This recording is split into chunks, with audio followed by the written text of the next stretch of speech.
வணக்கம். இன்றைக்கி நம்ம பார்க்க போகிற வீடியோ ஒரு ஆரோக்கியமான சத்தான உணவான ராகி புட்டு தான் பார்க்க போகிறோம். இது வாங்க நம்ம எப்படி செய்கிறதுன்னு பார்க்கலாம். இப்போ ஒரு கடாயை அடுப்பில் வச்சு சூடானோடனே நம்ம ராகி மாவை போட்டு வறுத்தரலாம். நான் ஒரு 200 கிராம் அளவுக்கு மாவு எடுத்திருக்கேன். மாவு நல்லா வறுத்துட்டு சமைக்கும்போது நல்லா புட்டும் டேஸ்டியாக இருக்கும். அதனால் நான் மாவை வறுத்து எடுத்துக்கிறேன். வறுத்த மாவை ஒரு பவுலில் சேர்த்துடலாம்.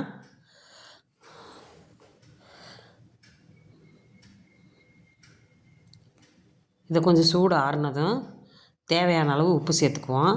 நான் தூள் உப்பு தான் சேர்த்துருக்கேன்.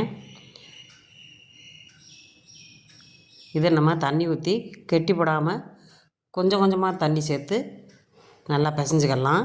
இந்த அளவுக்கு பிசைஞ்சு எடுத்துக்குவோம். கொஞ்சம் கூட கட்டி போடக்கூடாது.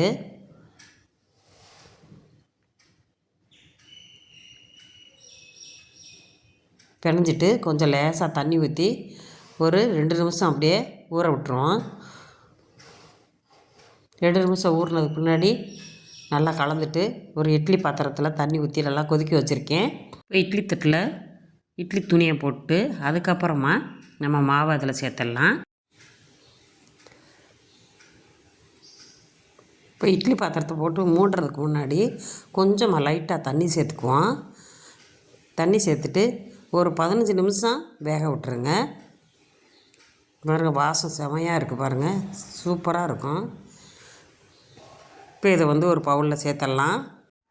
வேலைக்கு போகிறவங்களாக இருந்தால் இந்த மாவை நீங்கள் வறுத்து ஒரு டப்பாவில் போட்டு நீங்கள் சேவ் பண்ணி வச்சுக்கிட்டிங்கன்னா அதுக்கப்புறமா நம்ம வாரத்தில் ஒரு நாளாவது இந்த மாதிரி நம்ம பிள்ளைகளுக்கு செஞ்சு கொடுக்கணும். இதிலெல்லாம் கட்டி படாது, இருந்தாலும் நம்ம இதை உதிரி உதிரியாக ஆக்கி வச்சுக்கலாம். சூடாக இருக்கும்போதே நம்ம கிளறிட்டோம்னா நல்லா உதிரியாக வந்துடும். இப்போ இதில் நான் அரை மடி தேங்காய் திருவி போட்டிருக்கேன். இதோட நாட்டு சர்க்கரை சேர்த்துக்கலாம். தேவையான அளவு நாட்டு சர்க்கரை போட்டுக்கிட்டு ஒரு 2-3 ஸ்பூனு நல்லெண்ணெய் சேர்த்துக்கோங்க. நல்லெண்ணெய் சேர்த்து சாப்பிடும்போது நம்ம உடம்புக்கும் நல்லது. கை கால் வலியாக இருந்தாலும் சரி, எதாக இருந்தாலும் அதில் கால்சிய சத்து அதிகமாக இருக்கிறதுனால நம்மளுக்கு ரொம்ப ஆரோக்கியமாகவும் இருக்கும். இந்த உணவை காலையில் டிஃபனுக்கு சாப்பிட்லாம். வாரத்தில் ஒரு முறையாவது நம்ம இந்த மாதிரி சாப்பிட்டோம்னா நம்மளுக்கு ஹெல்த்தியாக இருக்கும். ராகி புட்டை வாரத்தில் ஒரு நாள் செஞ்சு சாப்பிட்டு நம்ம கை காலுக்கும் உடல் நலத்துக்கும் ஆரோக்கியமான இந்த உணவை செஞ்சு சாப்பிட்டு பாருங்கள். உங்களுக்கு இந்த வீடியோ பிடிச்சிருந்துச்சின்னா நம்ம அமிர்தம் அம்மாள் சமையலை லைக் பண்ணுங்கள், சப்ஸ்கிரைப் பண்ணுங்கள். மறக்காமல் உங்கள் ஃப்ரெண்ட்ஸுகளுக்கெல்லாம் ஷேர் பண்ணி விடுங்க.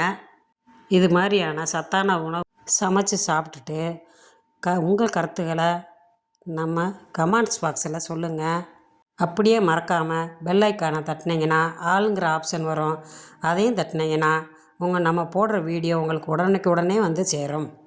Thank you.